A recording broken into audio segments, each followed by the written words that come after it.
அமெரிக்காவில் ஹெலிகாப்டர் மீது விமானம் மோதிய அந்த விபத்தில் யாரும் உயிர் பிழைத்திருக்க வாய்ப்பில்லை என்று மீட்பு படை தரப்பில் தகவல் தெரிவிக்கப்பட்டிருக்கிறது. இது குறித்த கூடுதல் விவரங்களை நம்முடைய செய்தியாளர் ராஜாவிடம் கேட்கலாம்.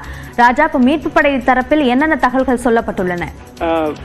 வணக்கம் அபிநயா. இந்த விமானம் மற்றும் ஹெலிகாப்டர் மோதிய இந்த விபத்தில் உயிரிழப்பானது 64, அதாவது 64 பேரும் உயிரிழந்திருக்கவே அதிக வாய்ப்புகள் இருப்பதாக தீயணைப்பு துறையினர் தெரிவித்திருக்கின்றனர்.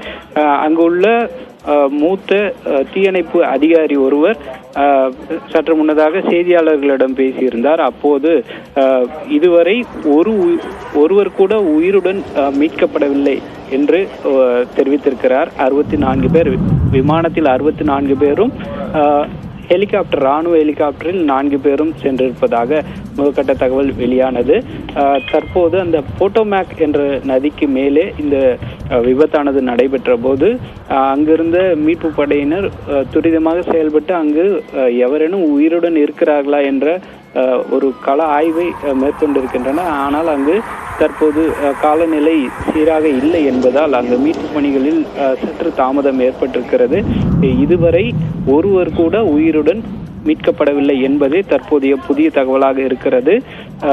அங்கு தற்போது 64 பேரின் உடல்கள் நீரில் மூழ்கி இருப்பதால் அங்கு மீட்பு பணிகளில் தொய்வு ஏற்பட்டிருப்பதாகவும் தற்போது தெரிய வந்திருக்கிறது. அபிநயா, விரிவான விவரங்களுக்கு நன்றி ராஜா.